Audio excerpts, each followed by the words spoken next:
Hi, thanks for joining our conversation today. We will be hearing from one of our panelists today, Ayesha Rascoe. She is the White House reporter for NPR.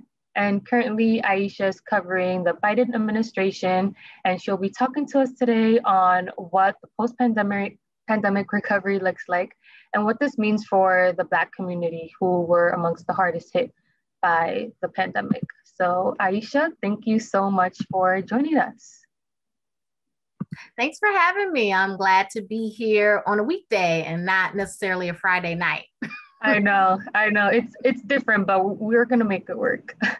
So thanks. I know you've had a lot of reporting on what the Biden administration is doing.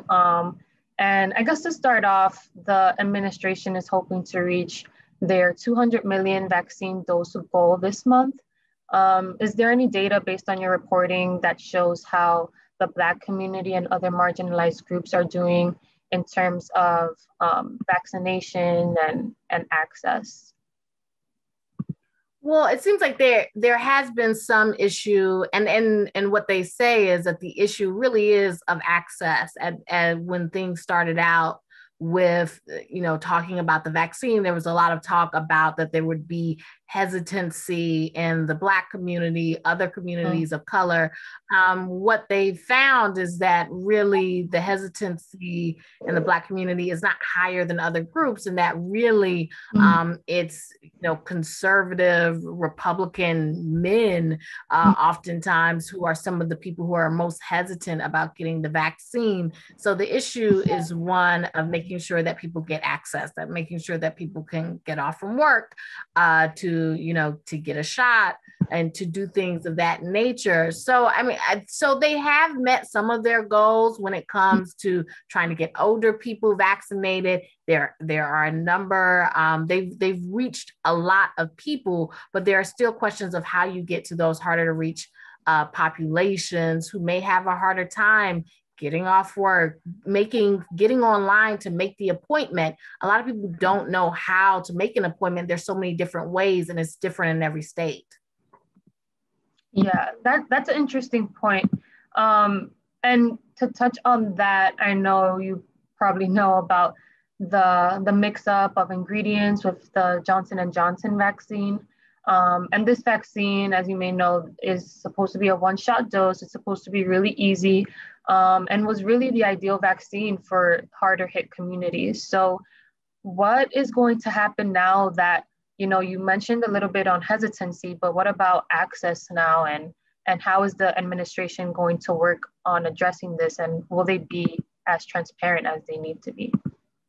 Well, what they're saying is right now that they have this goal of reaching 200 million shots by the end of the month.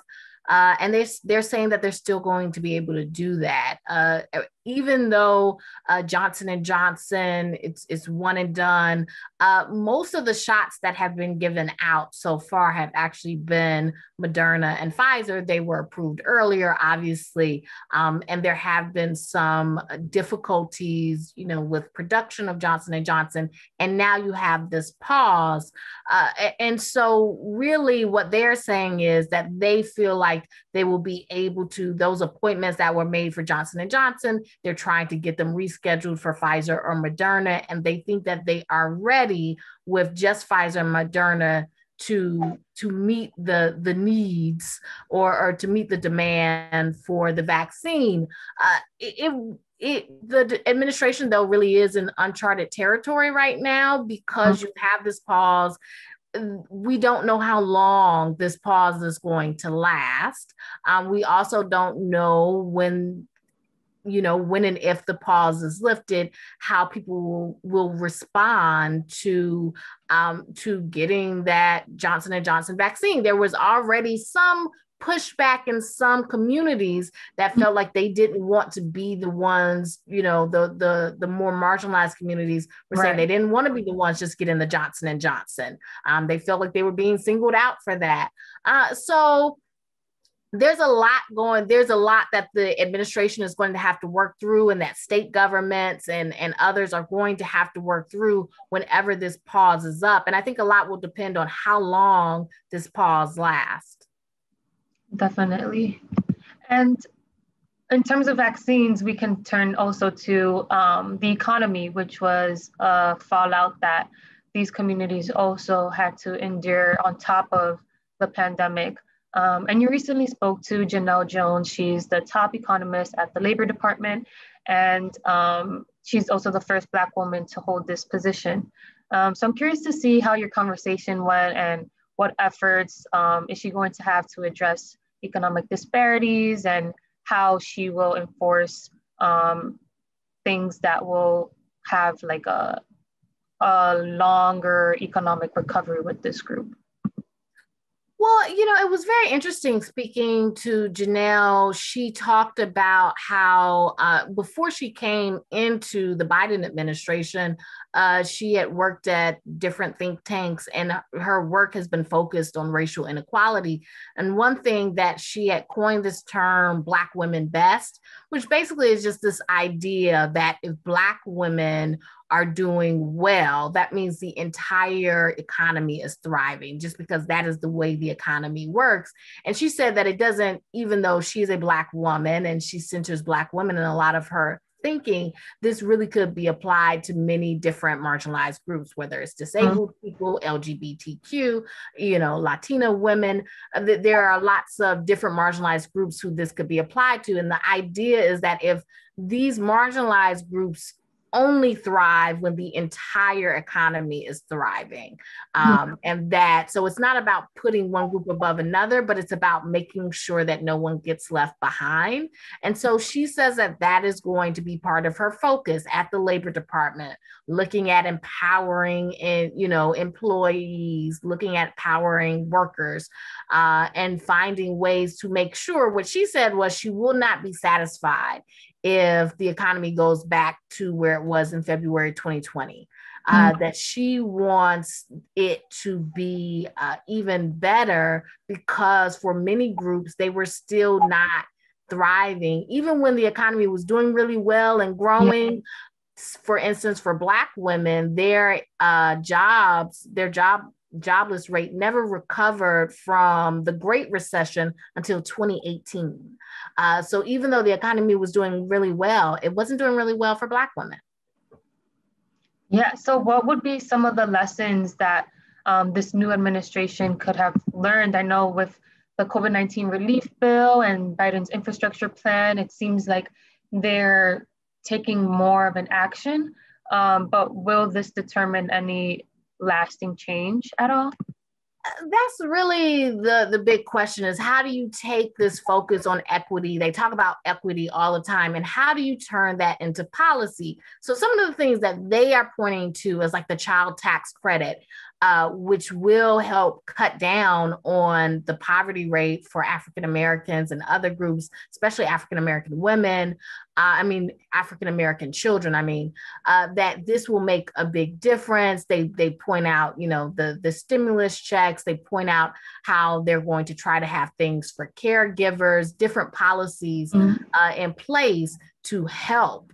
But that's a really big question, is like, how do you make, because even that the American Rescue Package, which just passed, that's short term. That's not long term. And the child tax credit is just for a year. So how do you make these long-term changes? That's what they're trying to do with this new jobs plan that's coming out, which is an infrastructure plan, but it's supposed to include all these other things like, help for communities that have been dissected by, highway construction. That's mostly Black and brown communities. Getting rid of lead pipes, that also affects mostly Black and brown communities. They want to try to do these long-term things, but that has to pass through Congress. There's already a lot of pushback. So it remains to be seen, whether they will really be able to make that lasting change that they say that they're after. And amidst COVID, ongoing police brutality, and the economy, post-pandemic recovery is going to continue to be a challenge. So I'm curious, based on your reporting, how is the president going to prioritize these issues, and what will come next?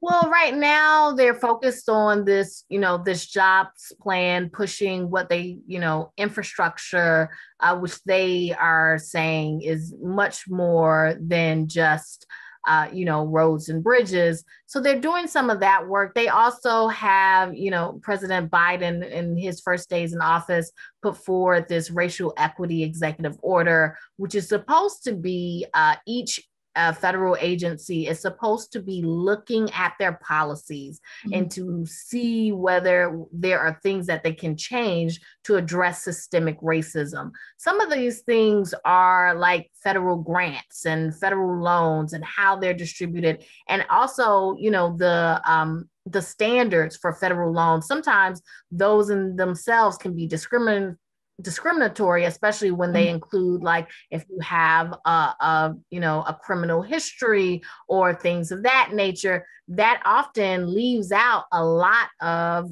Black people from getting access to these loans, to this federal money. And so they're supposed to be looking at that and, producing reports and making changes in the way the federal government operates. But it's still very early. So it's still Yeah. in a watch and see mode, but that's what they're supposed to be trying to do.